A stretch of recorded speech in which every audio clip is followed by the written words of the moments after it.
Denis Lessi, cette situation est dégradante et je ne pense pas que si maman Tina était présente, elle allait permettre qu'on prenne Denis Lessi en vidéo dans cet état. Elle n'allait pas autoriser. L'AVC est une maladie. Et Patrice Moubiaï en est victime. Mais heureusement pour lui, Dieu lui a totalement guéri. Alors qu'il était déjà dans sa phase finale. Parce que il a été atteint d'une crise d'AVC aiguë. Inutile de se moquer de ceux qui souffrent. La vie ne tient qu'à un fil. Ceux qui tombent malades ne s'y attendaient pas. Et l'avenir est incertain. Il est sombre. Il y a un moment où on soit là, il y a la mouki. A comme aveugle le roi boui-boui. On soit qui bien portant. A comme on t'a mon chaise roulante. On faut pas cater l'école. On faut pas cater le boko. Mais, bah, Congolais, il faut tous en culture, cultiver manière, culture wana. Il y a ça la check-up. Na début année. Tolukambo. Kene va te faire consulter. Bah, tu sopes tout l'axabino. Et très important. Denis Lessi. Je pense que nous, ok, poto, c'est pour des soins beaucoup plus appropriés. Mais prends bien soin de toi, repose-toi. Parce que, aussi, ça, nos combos, Denis Lessi, c'est un nom. Internet ici, là, on a monté. Donc, ce moutouzа, déjà, victime, à AVC, et nécessité à peine dans le baloba minité parce que on a au senti qu'on a été un moment un moment où on dit ma canne comme si ça n'existe plus, comme si ça n'existe plus. Donc au moins sous les beaucoup et bassine faites très attention parce que la santé n'a pas de prix. Un bon attendeur s'aligne. Plan de spécial, la blessing moins de fille à papa veut dire nier sur papa yaye. Tout ce qui est à papa est à elle.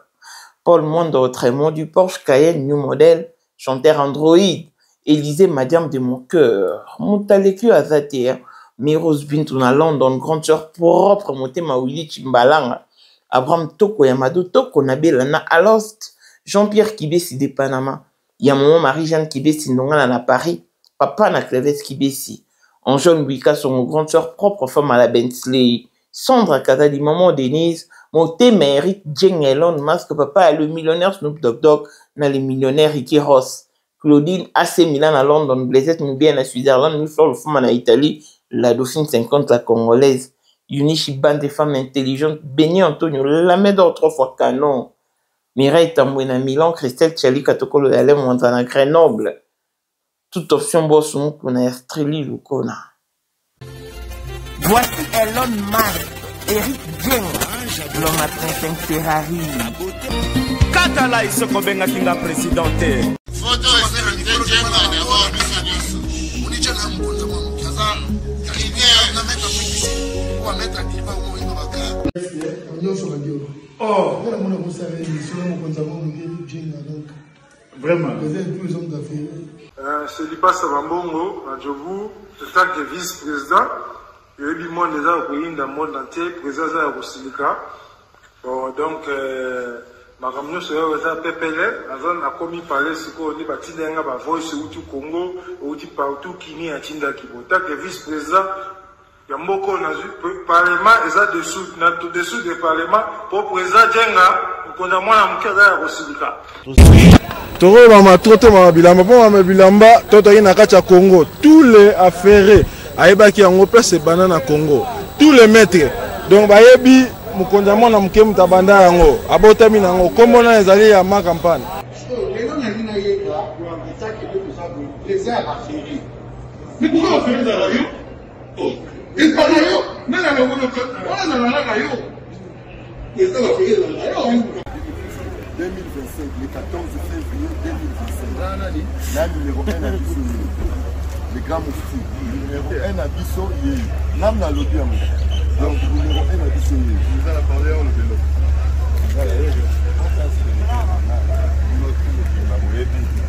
Numéro 1 à Bissau. Il faut le rappeler. C'est là, on connaît pas Wenge. Ouais. 30 ans d'expérience. Président. Basi na biso nyonso bayebi ke mama Sandra aza danger mutu eza nango ya prouve na ye mutu te eza ngo bajournaliste ano babeta lisolo nango te. Sandra Kazadi, Queen Mada, motema ya King Salomon, konza mwana mokeri Jen. Père, on est toujours na ebisaka o. Yo za to so muta o barati. Parce que biso to za ba témoin. Biso to kopa mo bino de boye na ngo bana biso. Yo za koko père maman tala na soirée ya lelo eza kaka eloko ya liboso tokumisi nzambe ala oyo asangisi biso awa na nzela ya mokonzi ya mboka président ya bakopera nyonso ya mokili ya se oyo toza nango eza domaine oyo ya lijenge moto aya na baton oyo ekata mai epesa lelo bato tu ya lobeka bazwa image oyo ndenge bakoma nango lelo eza lijenge. Non, présence là, il faut mon la France appelle qui est là. Dans la génération numéro 1. Tous à la Sam Zemanga. Amaï Bongito, Tony, génération 1. Basala, on a l'histoire. Tant qu'il met à Bunda, à Fo, à Sabato, à Bina, on s'est millionnaire dans Bobo et Megapong. $1000 yango wana bomoni pe Aimé Kapongo apesi Aimé Kapongo ngai pe Dani Image bomoni $1000 bapesi ngai yango naza nango na lakisi pe bino King Meka merci économique. Merci d'avoir mon président, c'est ma toute première fois que je suis le musulman. Grâce à président pour la 2025, yokangai malamu. Bijou la congolaise, aeli bino ba formule sika. Mama ko benda lisusu mokila te.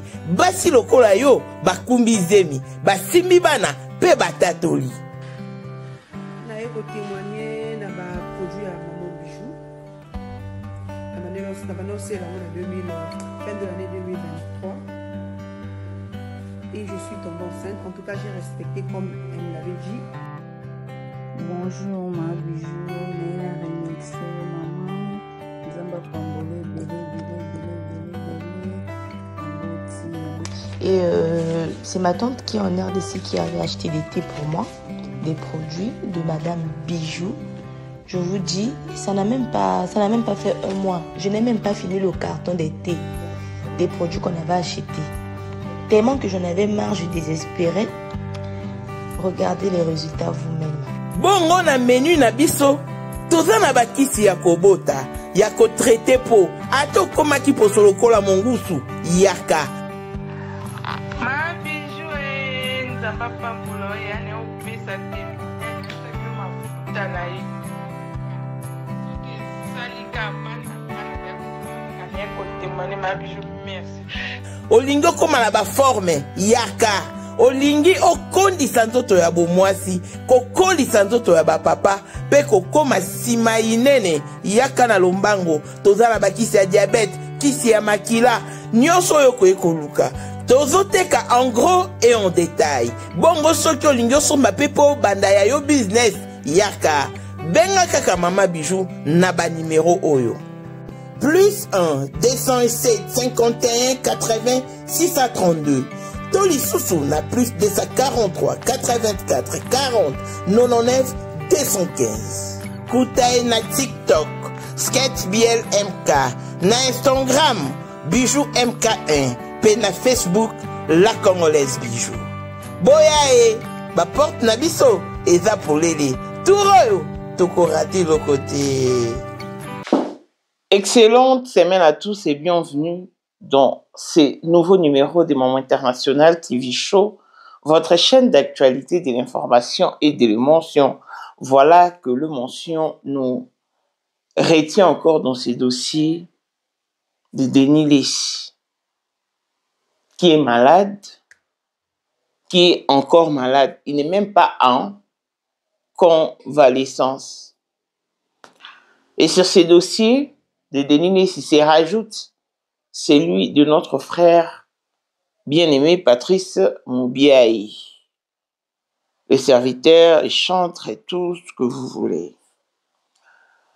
Nous revenons sur ces dossiers, pourquoi? Parce que c'est assez important d'informer les gens sur certaines maladies. Déjà, aucune personne ne peut se réjouir du malheur de son prochain, de son semblable ou de n'importe quel compatriote, à moins que vous soyez d'un mauvais cœur. Mais si vous êtes bourré d'humanisme, il ne suffit même pas d'être chrétien, seulement être bourré d'humanisme. Au CPN a malheur à batouter. Et ce que nous faisons dans notre quotidien, ça reflète ce que nous sommes en vrai. Parce que quand les balobanations montent, il en restera toujours quelque chose. Donc, même si le lieu aussi a semblant d'aimer une personne, tu fais semblant de te faire passer pour une bonne personne, mais ton naturel, ton toi, ton vrai toi, sortira au fil du temps. Oui. Sortira au fil du temps. Parce que mon qu'il est ça, ma bonne.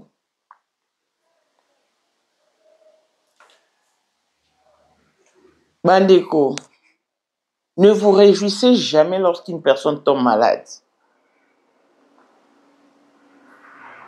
Le tout le monde a battu. Alali, l'amour qui a commis aveugle. Bah c'est belé, hein.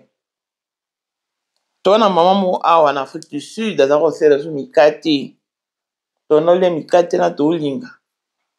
Et aujourd'hui, j'apprends que mon la maman a coma aveugle. À mon avis, sous tata mon qui est. À mon avis, c'est bien bon. Na apprendre que maman Koulou tout dans la moko a coma aveugle. Et elle a frappé d'aveuglement suite à il y a diabète, sucre, hein? Et les cas tellement d'autres comme ça aveugle. On va bien bon. Boui, notre fameuse comédienne, Alala, Alamouka comme aveugle. C'est-à-dire que, on a si quand on se situera par rapport à Batouana, au bana ba mis sous bango en place n'entambaxala bango de la création, de leur conception. Mais bon, on a été. Ngam tout mis ce bimé qui n'a pas orbite ni ce quoi. Malgré toutes les opérations que j'ai subies, na monaka. Non, mona. Ah non. C'est vraiment une raison de plus pour la Kumisanzambi. Obi na vie, c'est tellement incertain. Okanisaka aussi sa vie n'engo botama. Pour bateau nous sur le botama on a chaise roulante bakana en hauteur. Nebi mutu moro namona yeka na TikTok a mon matite je crois. Bien musclé, taba biceps. Au tali mobile qui to quoi qui sportif face à la sport. Eh. À ça l'accident, je vous dis la famille. Les lois comment autant mon là béki. Au moins on soit botama qui bien a contracté une maladie et celle qui va cater ma colo. Si ça n'a soit ou kufa à ne passer hein 2024 je crois. Oh avec un cancer et ça que va cater ma colo Jésus. Tcha kufa. C'est-à-dire que tu as une incertitude. Il y a aussi sa vie na bota mate. Quand tu sais que bato bakuta na ba défaut bon ba sambela te ba sambela ba priaka. Preuve on est Paul, adana boss, adana kunki. Tant andimeni nzambe avec espoir que Dieu va quand même le soulager de son fardeau. Mais nzamba ba ki eza na wana te c'est important. C'est-à-dire que même quand tu pries, tu peux tomber malade. Preuve, on est Abraham. C'était lui, c'était même lui le père de la foi. Mais à cause d'Abraham, Sarah pouvait bénéficier de la grâce. Mais Abota, la ménopause, x2. C'est-à-dire que la vie est incertaine. Et alors, ça ne sert à rien de se réjouir du malheur qui frappe les autres. Je reviens dans notre sujet parce que Patrice Moubiaï a sali testament. Abi, Abelaki, AVC. Avec une phase aiguë, il y a AVC.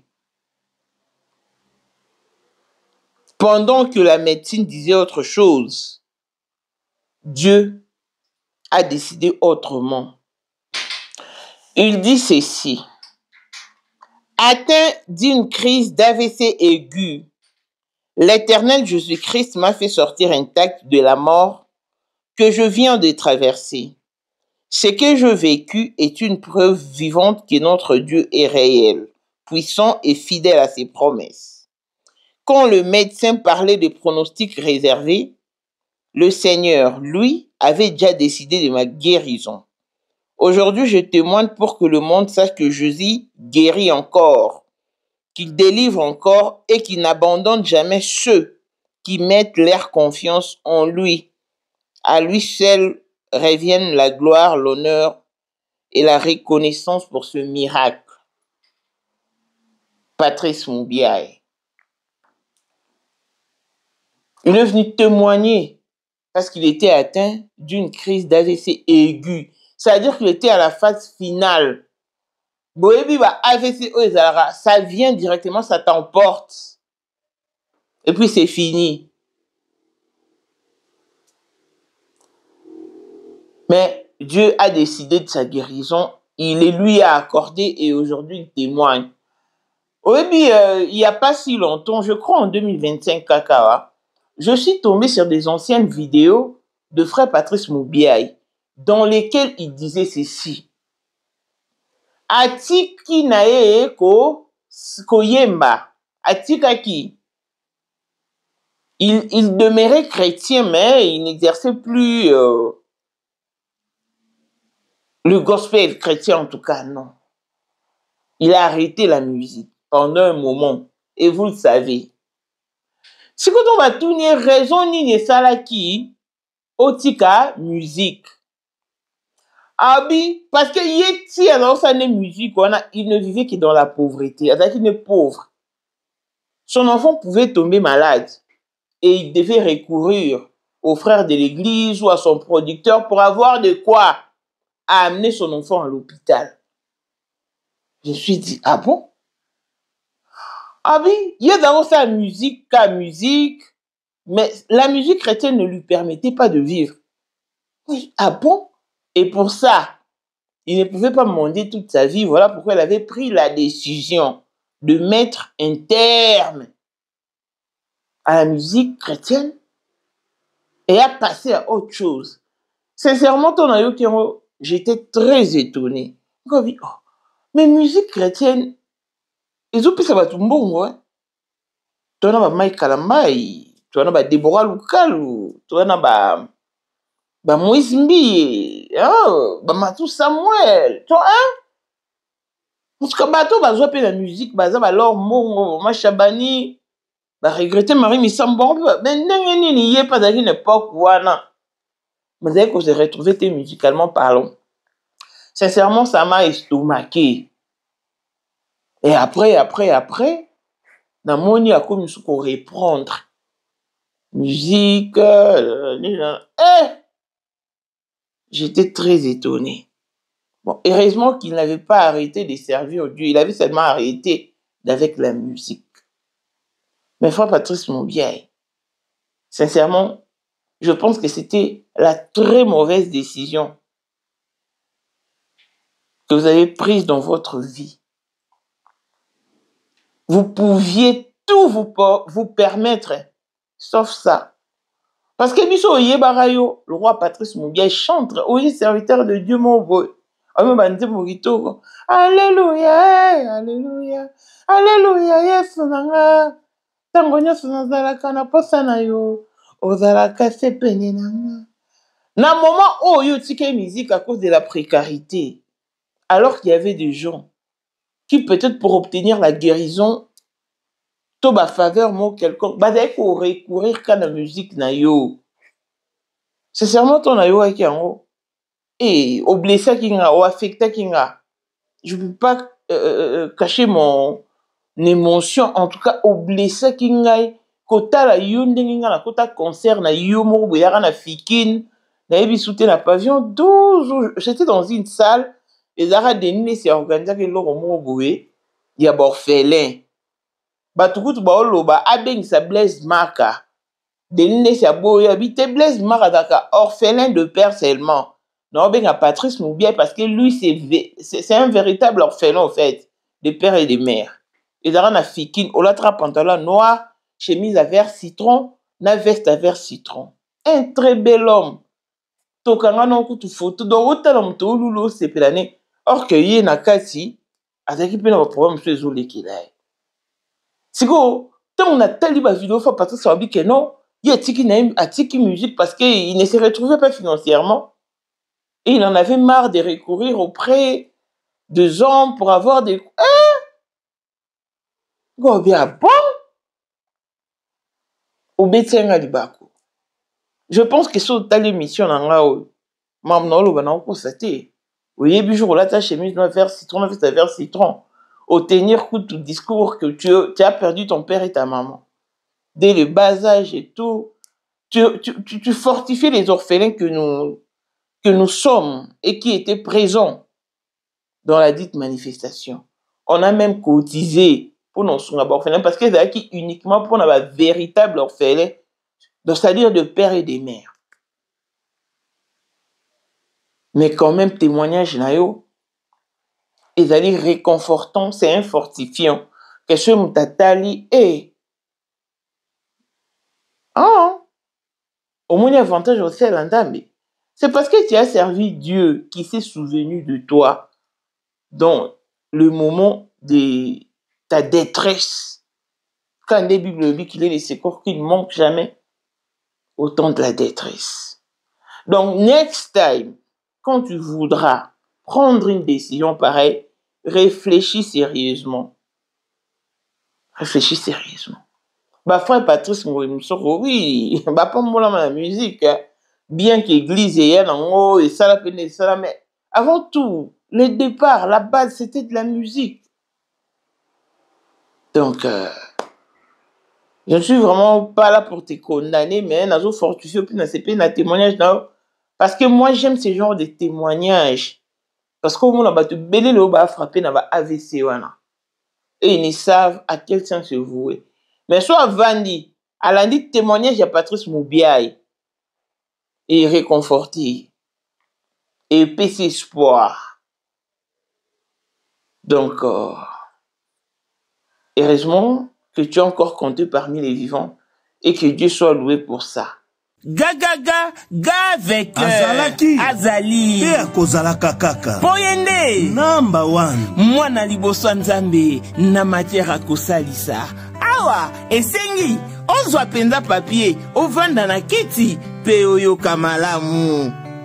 Sais-tu qu'il y a une solution à tout problème? Kosukola kati ya mwasi Kolongola myome na fibrome kokumba zemi pe kobota yango nde spécialité na biso bongo kosukola kati ya papa koelimine matako ekufa kokolisa nzoto ya papa pe kopesa ye bopikiliki bwa bokundu bwa nzoto wana pe ya biso mpona loposo na yo kovandisa bonzenga na yo toza na sekele bongo mpona autisme diabète hypertension to hypotension toza na sekele bakisi na biso oyo esalami na Allemagne pe Londres bakisi oyo esalami na mboka mondele sont mis à votre disposition yonde zwa téléphone pe benga biso papa ozoko kobotisa mwasi te posa ya nzoto esila yo kimobali etelemaka te awa bopikiliki na yo ekozonga mama okote ménopause makila ekatana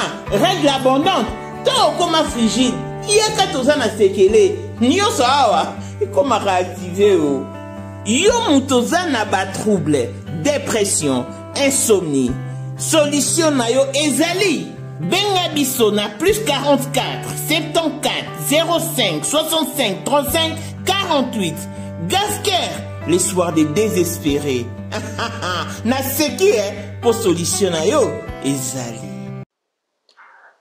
Denis Lessi n'est pas la victime d'un AVC.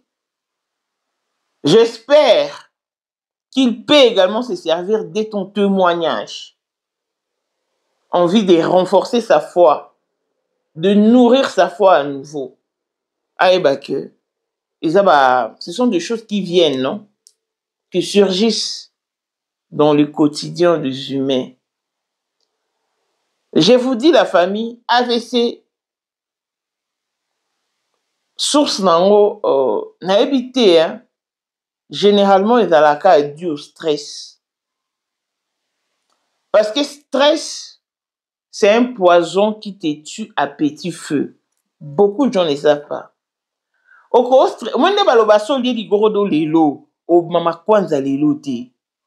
C'est comparable au stress. C'est-à-dire que tu stresses aujourd'hui. Mais le résultat ne viendront pas aujourd'hui dans l'avenir. Heureusement, mbano ya makanisi ya basusi bana kocha.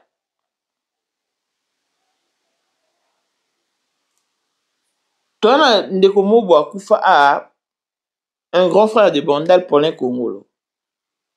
Alors qu'il surchargé au fait. Je vais pas détailler ses soucis, mais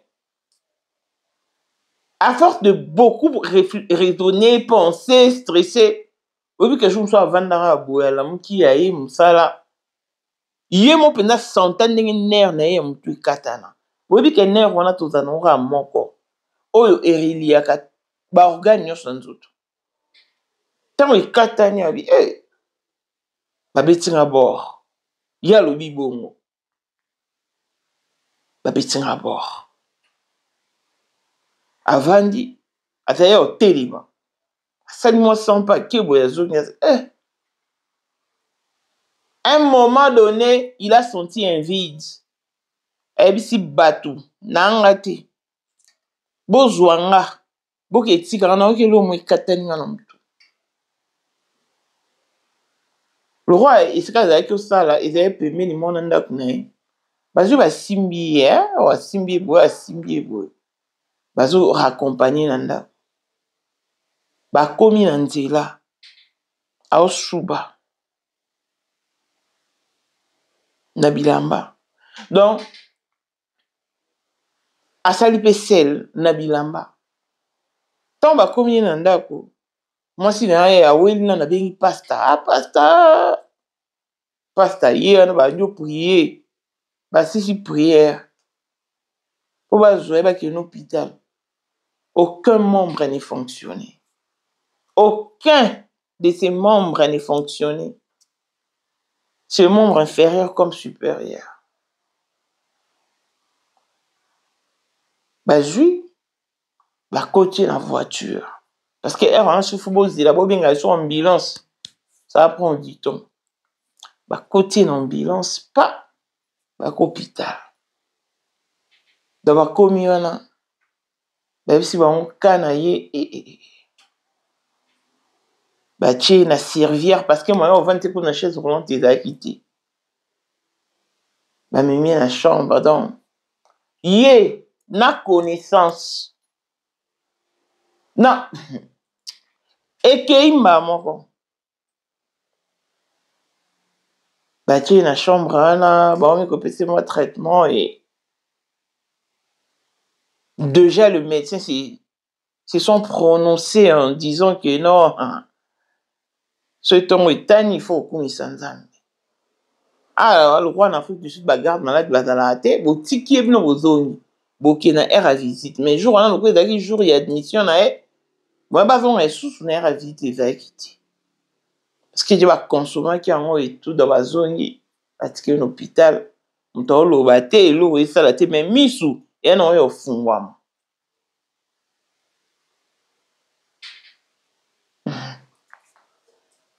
bah, bien, on va attendre, on va 4 heures.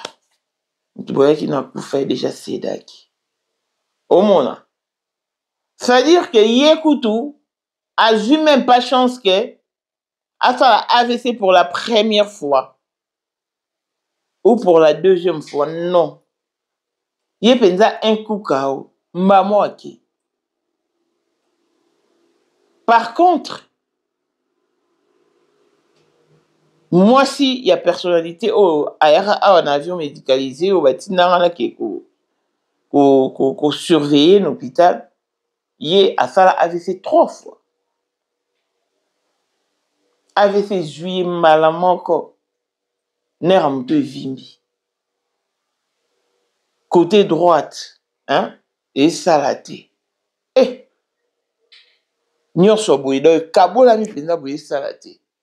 Bani à traitement. Je vous dis que traitement n'est qui lourdement payé. Heureusement qu'elle était prise en charge. Dans ça là mon bali. Bada foot à chaque lundi. Dans la famille de l'hôpital. Donc chaque lundi, bada foot à neti $25,000 chaque lundi. Nebisio ba soigner les dégâts au bout de quelques temps. Le temps que on a qui est hôpital, on peut déjà reprendre connaissance à comment me kotambola. Non ça va vidéo non la sambal na bana bazoye ma soulagement. Na ninga ko bika ba yo la kisanga pia na écran hein. Ba sanga moni nerf. Ba la kisanga 4 nzoto ni nerf ne yango moni koto et vimbi. Nde basala AVC. Accident vasco circulaire soki nini wana. Siko soki a salon pour la deuxième fois au moins les vimbi les sous.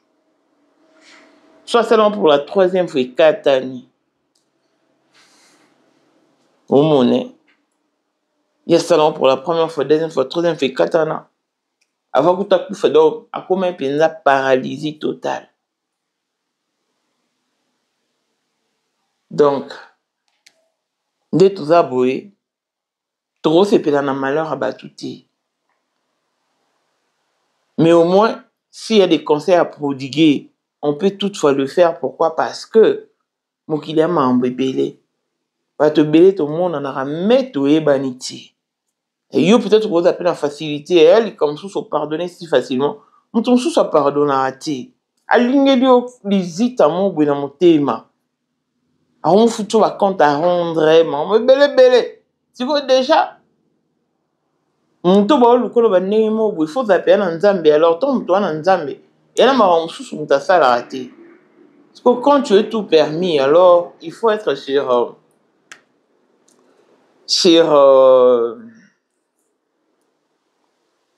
il faut être sûr de toi alors. Hein? Au tiers garde-fou, tu as tes limites, donc, hein? On est à ma bêtise. Heureusement, pour donner les si, à Biki. Et à peine à battre, ça là, AVC, Bika. Si le lot, ça, bien portant. Ça veut dire que ça, AVC, est le numéro coup fatigué. Mais il y a quand même un avertissement, une interpellation, santé, que mon mamie. Tu ne souffres pas de ça là AVC maman pas crise cardiaque à koufi. Donc ce que tu as koufi na ça pour c'est-à-dire que Nde toke na décembre boye, toke na fin de l'année, makambo ezalaki belé. Donc, tozala na moi, bokebi na mamto, sala na mamto loba, c'est vraiment important. C'est très important. Donc, Denis Lessi, le Roquet France,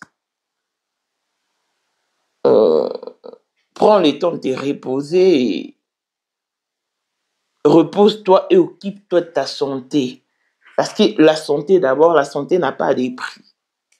Il y a un moment où on a Sabino en astuce. Et c'est très important. Et là, vous avez la Sabino peut-être pour quand on a l'oba kaka. Bomoni o et à Karela. Masalaki. Et ça, la babilo a boulé. Mi balé. Bon, mi balé peut-être, mais oyo, na ndambouza ah. Oyo, et ça mélange, il y a persil, citron, na clou de girofle, na toki siango. Ça dit oso meliango a lelo. So nous mélange na conservant na frigo. So nous mélange au toki siango parce que ça tisane fait ça moi montre. Allez. Aussitôt aussi ça y est moi ndenge au le calibum. Ça dit les autres chocolat yo ba foie ba ya oil et combattre ba sucré ba donc na sala ngo penzi za la te ke on a so no likamo winga sala tete na sala ka karela na ngo to mila ils ont sommation ya persil, clou de girofle na citron.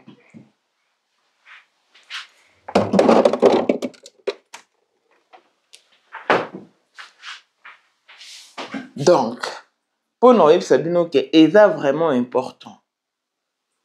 Nous autres, mingi base les alimentation. Parce que l'autre, il y a des sous biotique. Et alors, tout procède à une astuce. Donc, si nous avons battu les bisous, si moi ici, là, tout a déjà, tout ici, astuce dans son balai. Et avant, toute année prochaine, par la grâce de Dieu, tu mélanges siko bicarbonate, bicarbonate, tu tiens à 2 litres. Ou agiter bon méli. Et ça pour nini? Kolongola ko éliminer ba maladie musu na nzoto. En tout cas, toi ba tobela nga ne na bela na misu boye. Mais la fin qui on a beli na hôpital en tout cas na jour na kemi peut-être na koto pité. Pourquoi tout ça la astuce na biso et na début année to na check up biso va checker biso pour nini faut osala na réflexe on ba congolais belé ba ça la check up té donc hier kutu so à hôpital c'est des cas graves na vie dans la bonté na fait note et d'acquis je crois période Rafine Tumbaku Faki ozali na monde entier offre oyo ezali pona yo ndenge tolobaka mabele ya mboka batekelaka ngo bapaya te offre oyo toyeli yo ezali na kati ya Kinshasa Baluku nolo ya Wenze ya Menkau awa tozali siko voisin ya parc de la vallée de Lancele oza mobimba okomi voisin ya Kingakati à $750 ya pamba oza na terrain na yo mais à $1000 lorsque tozo salela yo ba démarche ya ba document administratif wana osombi na $1000 mais soki okozwa acte de vente ya pamba tokoteke la yo na $750 ya pamba oui aux appels la possibilité ya kozwa à crédit comme d'habitude il suffit kaka lisolo contacter numéro na biso eux ezali affiché comme la biso juste message tokotinde la yo ba détail nyonso to ndenge esengaka en tout cas oui awa okozala décider terrain y a problème te bien organisé bien tracé bien loti awa eza makambo te ke leka na lupango ya voisin poko ma epa na yo non nyonso tu awa ezali très clair moto akokota epa ya motu te tolobaki te na 750 $, ya pamba oza na terrain na yo, mais na 1000 $, lorsque biso tosalela yo ba démarche ya ba document ya l'état. Tala neti papa na biso oyo auti France, papa na biso Claude aye asombi, mais a témoigné à travers maman na biso Aisha oyo azaka awa na Kinshasa. Ah, tolobaki to tolobaki te, gonga yango oyo komakolo lupango na hôpital sucre dans tout ton angisate. Non, il faut olia sucre, bilo à sucre et pour anina elimina na lingati.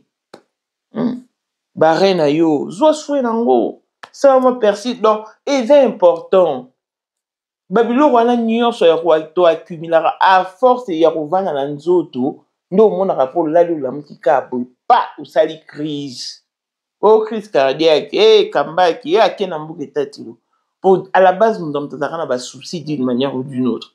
Mais puisque la santé n'a pas de prix, tout ça a astuce et permettre biso quand même depuis 2025 to kendi, mais quand même ça la astuce de telle sorte que babilo nyoso accumula qui na et bi metti ka la peka na 2025 donc so meli persil au meli clou de girofle na citron autoction na 5 citrons.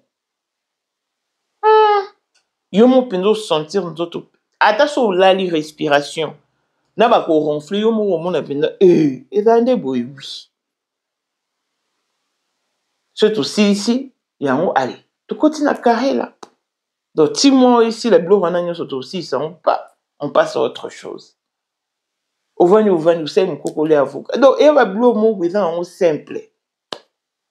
Donc voilà famille, en tout cas nous souhaitons prompt rétablissement de Nilesi, prends soin de toi, contrôle ta santé et repose-toi. Internet ici l'a raté, ouais, Jakombo, Zana na souci à nous donc. Je pense que ce maman Tina, qui peut-être na voiture, a nous toléré de pas filmer des Nilesi nitawana. Mais des Nilesi mon ta pétage déjà mon te péta dans mon pété. Elle n'a pas loupe actualité donc. Voilà, mais c'était quand même pas cohérent de te faire filmer dans cet état. Mais anyway, prompt rétablissement et nous souhaitons beaucoup de courage et bonne continuation pour la musique, la reprise de ta musique à Patrice Moubiaye. Donc, que Dieu guérisse toutes les personnes qui sont malades en ce net moment et qu'il rende justice aux opprimés, en tout cas qu'il vous délivre de tout mal. Parce que Bible lobby, les chevals est équipé pour la guerre, mais la délivrance appartient à l'Éternel des armées. Que le Dieu du ciel vous délivre de tout le mot. Voilà. Longévité et bonne santé à tous. L'on se retrouve au prochain numéro. Bye bye.